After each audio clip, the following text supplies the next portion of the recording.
You got Chris here with an email. He said, I was listening to ATS yesterday. I heard you guys getting sued because of the titty activity that you did.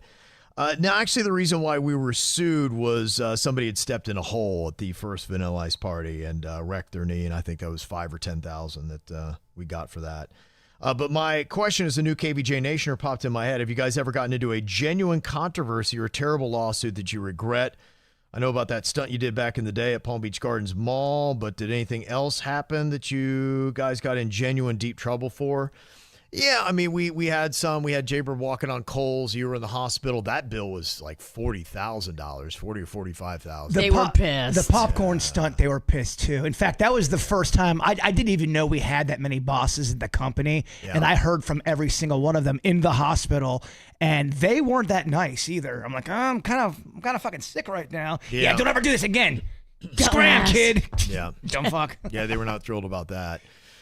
There was the time I thought it'd be interesting to see if somebody would answer a ringing cell phone that wasn't theirs. And so we taped one underneath the sink at the Cracker Barrel, and somebody heard it and they thought it might have been a detonator. So they called the FBI. And before the end of the show, the FBI was in our studio. So they weren't thrilled about that one. The chief of police got me on the phone, and here's one of my biggest regrets in radio, because I picked up the phone screening calls, or someone said, look, the chief of police is on the phone and she wants to talk to you now. I'm like, all right. And it was during commercial break, and for 3 to 4 minutes she just chewed my ass out, and I didn't want to put her on the air because I was trying to be cool. And then when I hung up with her, I go, fuck, I should have put her on the air. That'd have been great. It would have been great. Best, yeah, I screwed that one up. I just felt getting a lecture from the chief of police on why you don't wear a hockey mask while hitchhiking. Was that the one? Yeah, that wasn't the bomb one. No. Okay, wow. We've done a lot of shit. We should have got in trouble for the cocaine at the Dunkin' Donuts. Did not get in trouble for that. No, when we did that, though, a woman chased me out. She didn't work there or anything. She saw me snort the sugar, but I was obviously doing it like it was cocaine. It's like, you do not do that here. I'm like, oh shit, she's coming for me. Cal, I gotta go. Yeah. She had done chased me out of Dunkin' Donuts.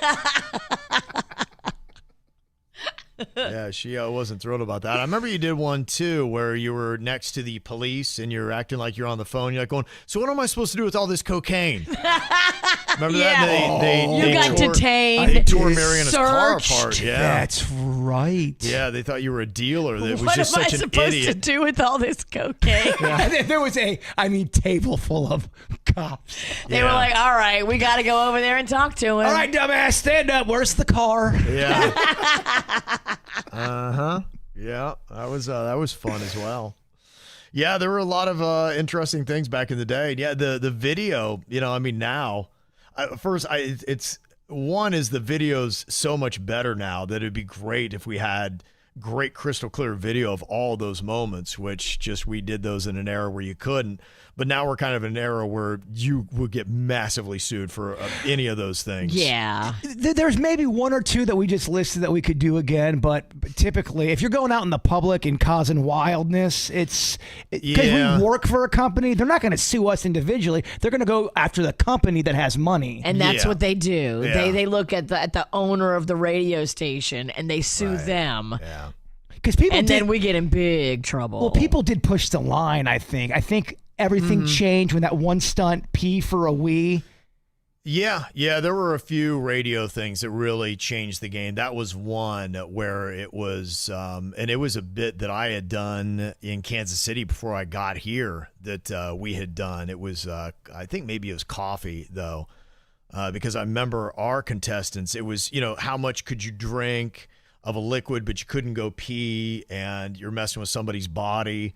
And the one woman drank so much water she got, I think it was hypohidrosis is what you call it, and it offset her electrolytes, and she died. I just looked that case up to see if I could find any audio of that broadcast, and I did, and it's weird to listen to because she's still fighting and drinking the water, but she's clearly in pain, and they make her stand up at one point, and her belly looked like she was pregnant. Something was going on with her belly, and there was a lot of bad audio. audio for the DJs because they're laughing and she ended up dying. Yeah, and in that era, that was something where every radio person ever done, like, holy crap, they didn't even know it was really a thing. Right. He'd never heard of anything like that, and that did that. And I remember the DJ who did it, I knew of him, would see him at some radio conventions, and he had a career that was up and coming, and I think that really was it for him. And I want to say, too, I don't know if the apology was that great either after the fact, and I think that didn't help either. Yeah, well, yeah, there could have been. I'm sure there were many mistakes that were made, and so it was an era where, thank God, I mean,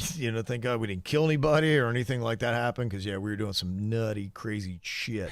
And you see it sometimes on YouTube, but you can tell when a YouTuber starts to get money and they start to get. I think sometimes some of those pranks in the beginning might be real, but as soon as you start making money and you start having sponsors, they fake all their shit. They have to. If not, they're going to get shut down. Well, there's one thing you sue for. It's called intentional infliction of emotional distress. So if you intentionally distress somebody, they can always, and there's an attorney that will take their case, especially if they know there's some money behind it. Absolutely. So all you have to do is stress somebody out, and then they can use that, come back and sue you. And so, it changed the game radically. So we definitely have before litigation and after litigation on the bits that KVJ was able to do. So now you just have to love us for our charming personalities. That's it, yeah. And we can only mess with people that we know won't sue us. I mean, we can only do stunts like it already been chewed gum. Yeah, that's it. That's it. It's a different era. We'll call this the pussy era. It's the pussy era. Not as fun. It's the conversational era. It's the podcast time. That's what people want. Conversation. Fucking with strangers is fun. Fucking with strangers. It was a lot of fun. I do miss it. There was a lot of joy. And look, if you're broke and you have no money to lose, just go into a Cracker Barrel and be at a table next to cops and say, what am I supposed to do with all this cocaine? Yeah, definitely don't do that. That's the dumbest shit you could do. They will definitely react. This is how we do. It's the KVJ show.